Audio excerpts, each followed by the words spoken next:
Hello!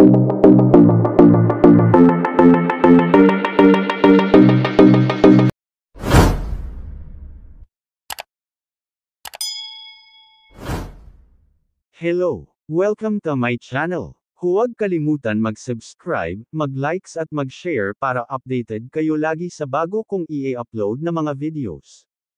Ang pag-uusapan natin ngayon ay tungkol sa isang RTC clerk na tinanggal ng Korte Suprema o na-dismiss sa trabaho dahil nanghihingi ng pera kapalit ng pagpapalabas ng sertipiko. Ibinigay ng Korte Suprema sa isang clerk ng Butuan City Regional Trial Court ang ultimong parusa ng pagkakatanggal sa serbisyo dahil sa matinding maling pag-uugali. Nag-ugat ang kaso sa liham reklamo ng isang taong nasa ilalim ng nom de plume na Danilo de Vinagracia, complainant, na nag-akusa kay Michael Vincent Ozan, Clerk 3 ng Branch 1 RTC, Butuan City, Agusan del Norte, ng paghingi ng halagang 25,000 Philippine pesos kapalit ng pagpapalabas ng Certificate of Finality ng kaso ng una para sa deklarasyon ng nullity of marriage.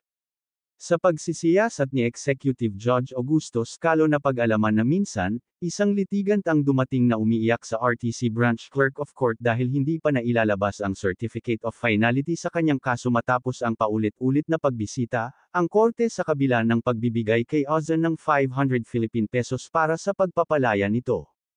Pagkatapos nito, si Executive Judge Calo ay nakakuha ng mga sinumpaang salaysay mula sa dalawang pribadong individual na nagpahayag na ang respondent ay nag-alok ng facilitation services sa pagdedeklara ng nullity cases.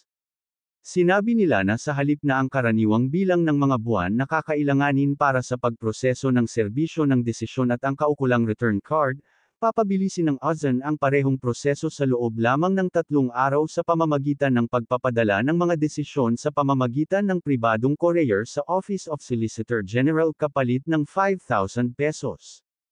Ang korte, sa isang desisyon ng per curiam, ay nagpasya na ang hubad na pagtanggi ni Ozan ay pansarili at mahinang depensa laban sa positibong testimonya ng RTC Branch Clerk of Court na pinatunayan ang alegasyon ng nagrereklamo na humingi si Ozan ng pera mula sa mga litiganti para sa pagpapalabas ng mga sertipiko ng finality.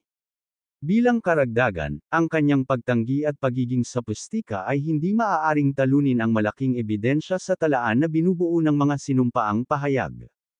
Na pinatunayan ng mga katotohanang natuklasan ng Judicial Integrity Board na ipinadala ni Ozan ang kopya ng OSG ng mga desisyon sa 10 deklarasyon ng mga kaso ng walang bisa sa pamamagitan ng pribadong courier ng rehistradong koryo gaya ng kinakailangan sa ilalim ng Seksyon 11, 2, ng Administrative Memorandum No. 02-1110 SCI, o ang Rule on Declaration of Absolute Nullity of Void Marriages at Annulment of Voidable Marriages.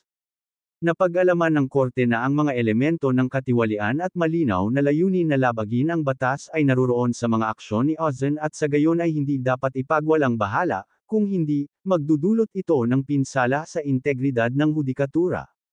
Hanggang dito na lang ang video na ito. Huwag kaliligtaan panoorin ang mga i-upload kong mga videos. Mag-subscribe at mag-likes at i-share para updated ka palagi sa mga bagong videos na i-upload ko. Thank you for watching.